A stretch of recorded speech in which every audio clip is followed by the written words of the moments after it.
Dr. Ray Robinson. And now, here's Flip.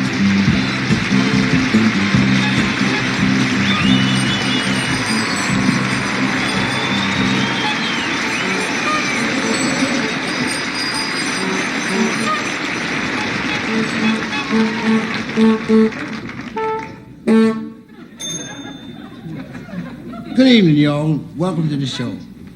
I'm not selling much ice cream, but I'm having a ball anyway. Oh, let me tell you. Now, this cart and the outfit I found in the prop room. I have them on because they reminded me of when I was a kid and Herbie the ice cream man came around. Now, Herbie, the ice cream man in my neighborhood, was the meanest ice cream man who ever lived. I'd like to show you how Herbie used to treat people, okay? I'll be Herbie. His attitude. Say, ice cream! Ice cream! Come and get it! Say, if you don't want to eat it, I'll eat it myself. Doesn't make any difference to me. I was looking for a job when I found this one.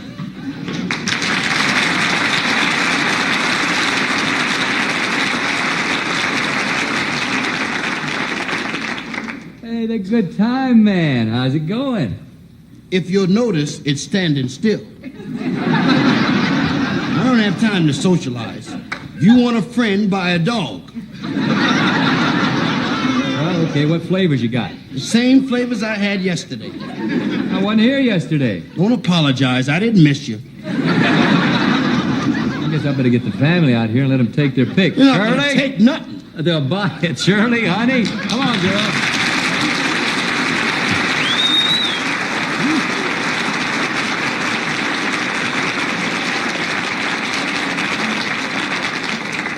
This is a big group. Y'all aren't gonna march around my cart, are you? Well, what do you want?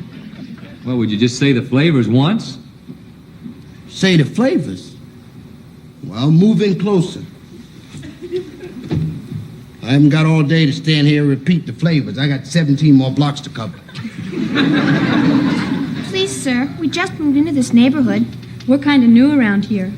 If it isn't asking too much, couldn't you please tell us the flavors? We'd be ever so grateful. Well, all right. But it's just because you're new in the neighborhood. But I'm only going to say them one time. And if you miss it, I'm not going to take your order. We're moving closer. You ready? Yes. Ready. I got chocolate and vanilla.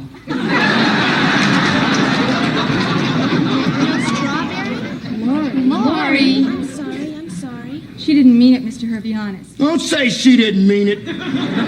She meant it all right. I know a troublemaker when I see one. She distinctly said strawberry. If she gives me any more trouble, I'm going to refuse to take anybody's order.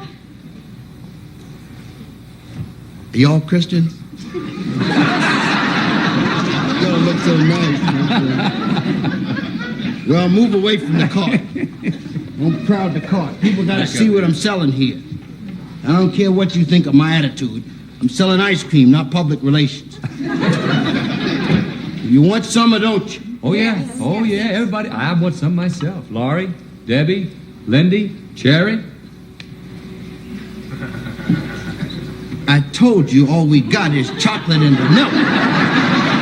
Don't ask for cherry when I told you I distinctly said chocolate and vanilla. Be ridiculous. What do you want? Chocolate. Chocolate. Chocolate. Chocolate. Chocolate. Vanilla. There's one in every group. Thank you. Go. Thank you. Go. Thank you. Thank you, Mr. Herbie. Thanks. I needed it. Thank you. And you get chocolate along with everybody else. I reached in the box and I pulled out 6 chocolates. And I'm not going in that box twice for the same dime.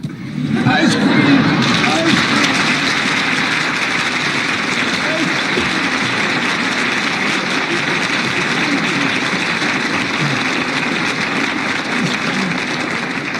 Oh, you poor man. Don't let him jive you, lady. He's just trying to bump the line. I know him. He does that every day. Get up and wait your turn like everybody else. He's a mean man. Just keep in mind, no matter how nasty you see me act, I'm holding back a little. I'll do 60 cents, and I don't take checks. Okay, I'll have to have some change. I'll mail it to you. Back off, Jack. I can't believe it's really my turn. Big deal, it's your turn. Well, what do you want? Chicken mint? Egg salad ripple? I'll give you an egg salad ripple right across the snout. You're not going to serve me, huh? No, I've reserved the right to refuse service to anyone. I don't really care. I didn't want to use my food stamps on ice cream anyway.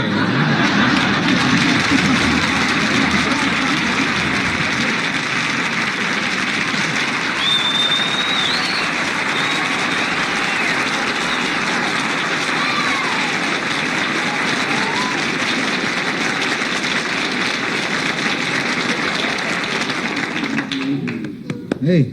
Sorry, I don't have any change. Oh, champ. Sugar Ray, how you doing, buddy? Yeah, I haven't seen you since yesterday, champ. Oh, what can I do for you, champ? You know, our aim is to please. On our knees. Whatever you want, you can have it, champ. Just say the word. I'll take You're the champ. People gotta respect the champ. If the champ want ice cream, give it to him. I want If you don't want to take it with you, I'll deliver it. Just say the word, champ. But Flip, I'll take 4 bunch toasted almond and 4 toasted coconuts and 6 hot butterscotch sundaes. Okay, I just happen to have that ready. Like I did yesterday. And the day before that, and the day before that, and all the days before that. In fact, champ, if there's ever anything I can do for you, would you like a shine? No. Ever anything I can do for you, just go. You got it. All right. Take it easy, champ.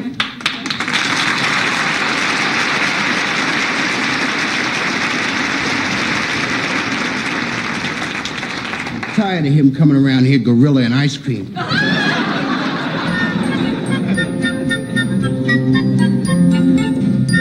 Stick around, and we'll be back with a free good time for everybody.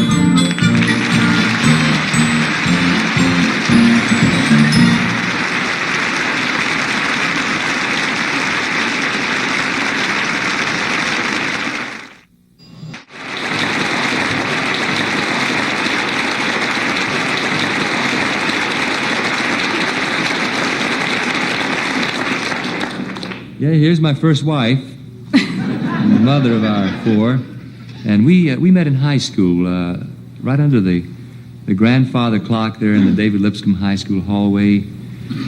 How many years ago would you say? Well, it's been over 5 years ago. A little over 5 years ago, and we started going steady right away and singing together in a high school quartet and the chorus and on dates. Lots of times just coming home from a movie, we'd stop on the side of the road somewhere and sing. Doesn't everybody? Well, we hummed now and then. Hey, while we're reminiscing, why don't we go back to the very beginning? All the way back to high school? Oh, I'm proud of those days. Listen, I was star of the basketball team. Wasn't easy for a second-string guard, I'll tell you that. And Shirley was cheerleader.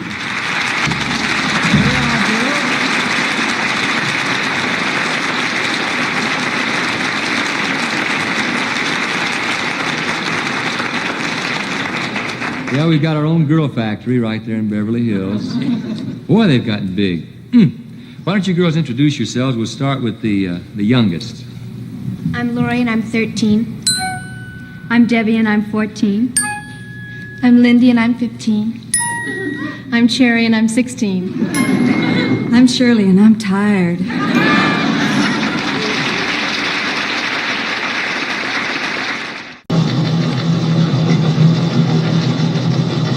It's 8 o'clock in lunch. Knock it off! It's 8 o'clock in Los Angeles. It's 9 o'clock in Denver. It's 10 o'clock in Chicago. In Newark, it's 4:42. And this is Phil Pepper. and Harry Salt. Bringing you The Salt and Pepper Report. The only news roundup brought to you without interruptions for commercials. a policy that will continue until we get a sponsor. In today's headlines, Welcome Wagon runs over newcomer. Good Humor Man slays 10. Pen Pal stabs pal with pen. And now for a look at what's happening in Washington, the dean of our Washington newsmen, Dean Washington. This is Booker T standing in for Dean today. Today, friends, there was a holdup at the Bank of America. Because of the government's freeze on money, the robber was allowed to take only the same amount as the last robbery.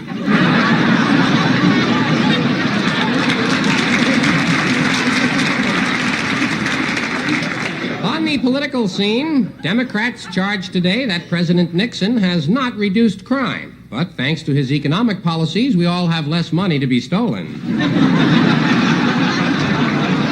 Here's an unusual story. It was discovered today that famed medium Edgar Casey was not really a medium after all. His family says he was an extra large. A 100-year-old man, Count Gregor LaBasie, today married 19-year-old Lolita Thompson. After the ceremony, he died when struck by a piece of rice.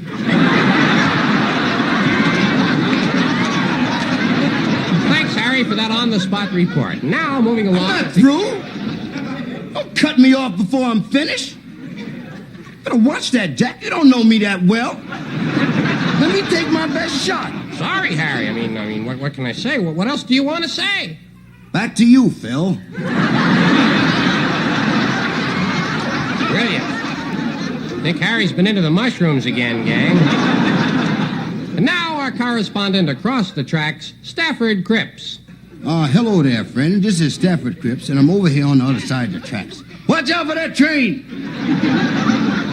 Actually, the subject is Dateline, Newark, New Jersey. Subject is assumptions.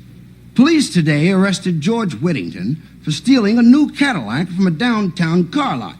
When apprehended, Whittington said it didn't have a license, so he assumed it didn't belong to anyone. The judge assumed Whittington wouldn't mind 90 days. In Washington today, it was announced that because of the great number of unsafe foods on the market, from now on, the Food and Drug Administration will announce only the foods that are safe to eat. Today's list, macadamia nuts and wax beans. Hollywood. The new movie Willard is not doing well in ghetto theaters. Patrons say if they want to see rats, they can stay at home.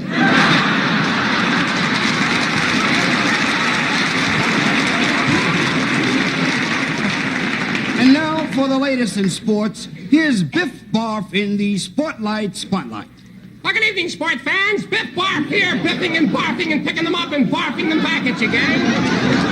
I call them the way I see them, and if I don't see them, I make them up. Here are some late football scores. About 5 days late. 49ers, 76. 76ers, 49. Miami of Ohio, 14. Palm Beach of Indiana, 7. Rice, 35. Macaroni, 2 for 29. We'd like to take a moment here to make a little salute to gutsy little Chuck Yabaronowitsky, the 98-pound tackle who yesterday played his first game against the Green Bay Packers. In lieu of flowers, his family requests, please send donations. Back to you, Biff. Well, one final sports story. The National Football League has officially banned the use of pep pills by players. Said the commissioner, getting up for the game is one thing, but staying up all week is ridiculous. We'll be back in just a moment after tonight's sports editorial. Yes, that's right. $2 on my girl Nancy in the third. Editorial. Hi, this is Eddie Torial here. Should off-track betting be allowed? Why not? It is this reporter's opinion it should be approved along with racing, lotteries, slot machines, bingo, and armed robbery. Anything less would be denying Americans of one of our most precious rights, the privilege of losing money. Thank you. That's our sports editorial, we recognize our obligation to present opposing views. We don't present them, but we recognize our obligation. If you disagree with this editorial, tough. Now, for the latest in weather, here's Al Sleep. Hey, baby, what's happening? Hey, what you call your pasta? I'll sleep here, you hippy-dippy weather, man. With the hippy-dippy weather, tonight the weather word is mud. No one expected a mud storm. What happened was a dust storm came from the west and a rainstorm came from the Gulf, and bam, mud. Mud showers will taper off tonight, becoming a fine mud drizzle. And if temperatures dip below freezing, we'll have mud flurries tomorrow. Here's the 5-day forecast. Monday, Tuesday, Wednesday, Thursday, Friday. At this time, I was going to show you the satellite picture of North America, but the satellite picture didn't come out. Somebody moved.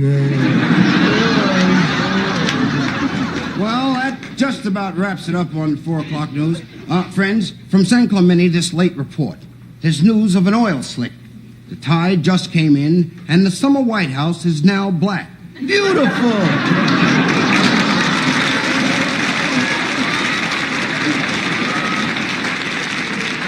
Join us again tomorrow night at 11 for the noontime report.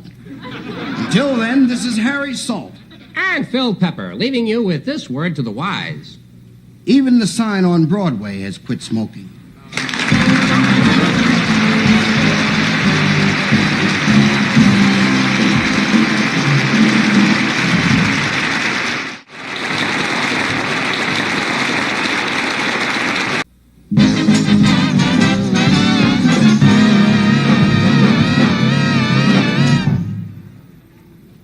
Good evening, ladies and gentlemen. It's time once again to play To Tell a Lie.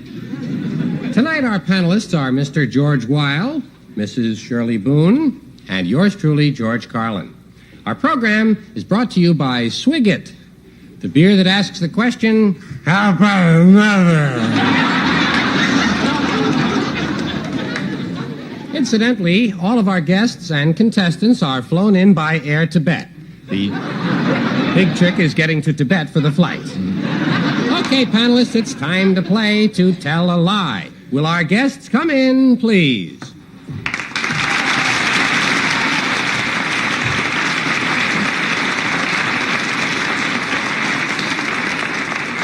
What is your name?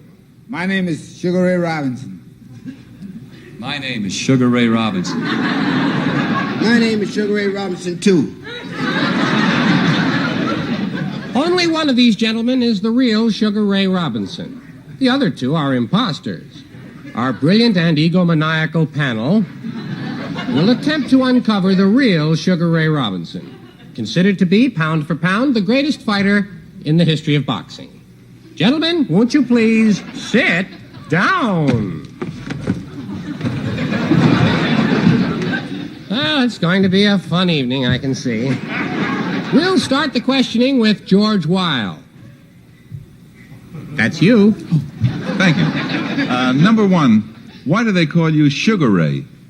I guess it was because there already was a Martha Ray. Thank you, number one. Number two, what made you decide to become a fighter? I did it for my race. It's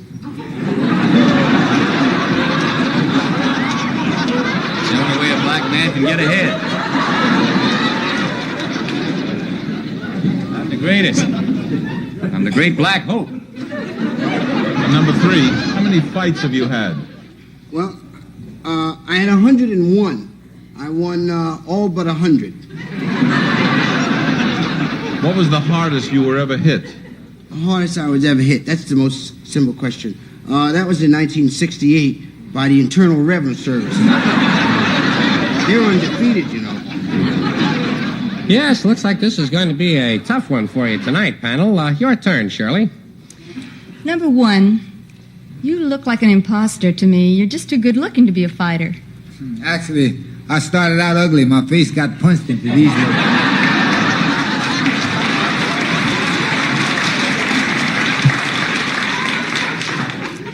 Number two, who's the Marquis of Queensberry?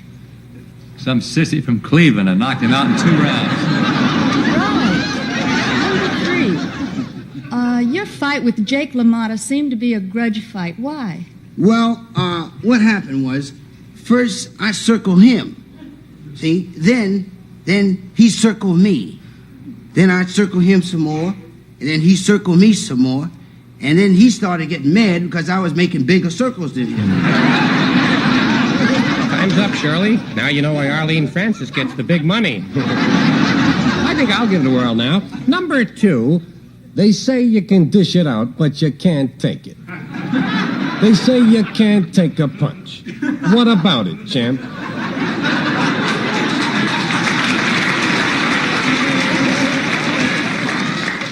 It's not true, Howard. Some fighters can't take it in the head. Some fighters can't take it in the belly.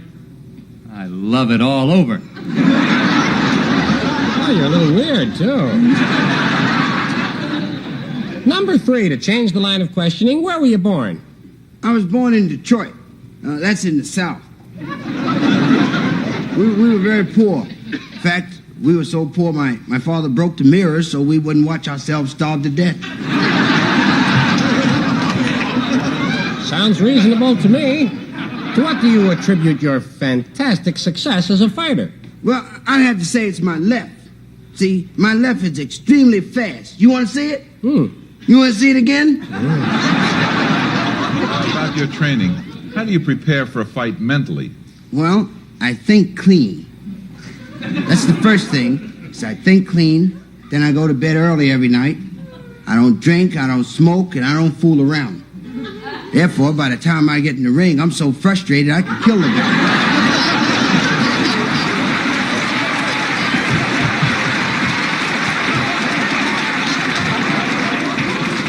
Well, one thing's for sure, they can't all be Sugar Ray Robinson. Have another try there, Shirley.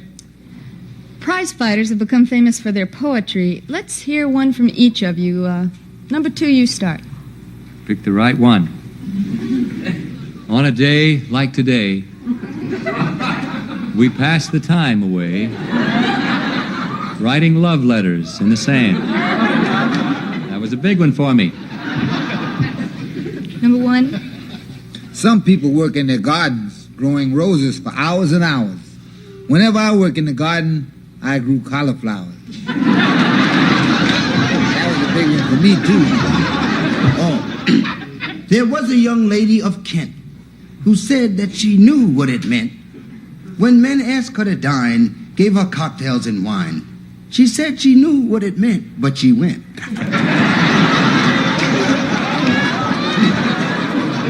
Well, thank you, panel. I think supervision is definitely in order. And that concludes our questioning. Now, gang, let's find out who you've picked as the real Sugar Ray Robinson. George Weil, who did you select? Well, I picked number 1. He looks like a poet, and he also does a great imitation of Sugar Ray. Okay. How about you, Shirley? I'll just take a shot in the dark and pick number 2. Why number 2? Because he looks the meanest. Well, thank you, panel. As for me, I'll select number 3. He seemed to be intelligent, sincere, and dedicated, and he's threatened my life. And now for the moment of truth. Will the real Sugar Ray Robinson please stand up?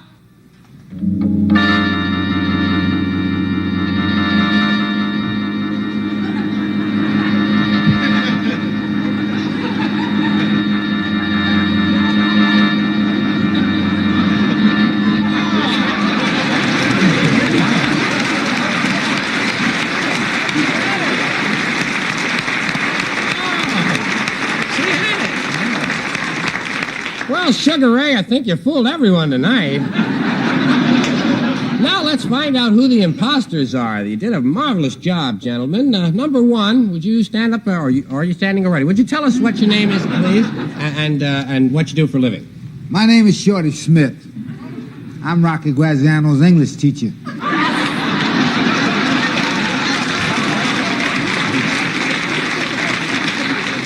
Well, perhaps something else will come along for you soon. How about you, number 3? Well, My name is George Whittington, and I'm a network executive in charge of programming here at NBC. And I want to say, as soon as I get back to my office, I'm canceling this show. Well, thank you, guests, and thank you, panel, for another dumb evening. Remember, right after the show, we're all going over to the Bockhauser Hotel, where the winner will get a free punch in the mouth. Good night, all.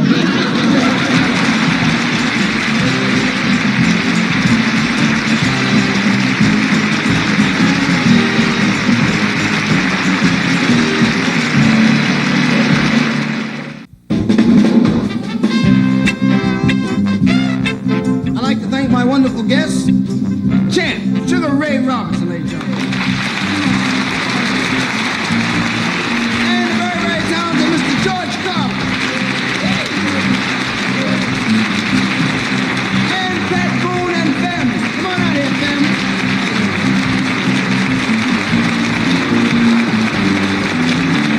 And my buddy. Well, we had a ball, buddy. Whip it Yeah, on we me. sure did. Okay.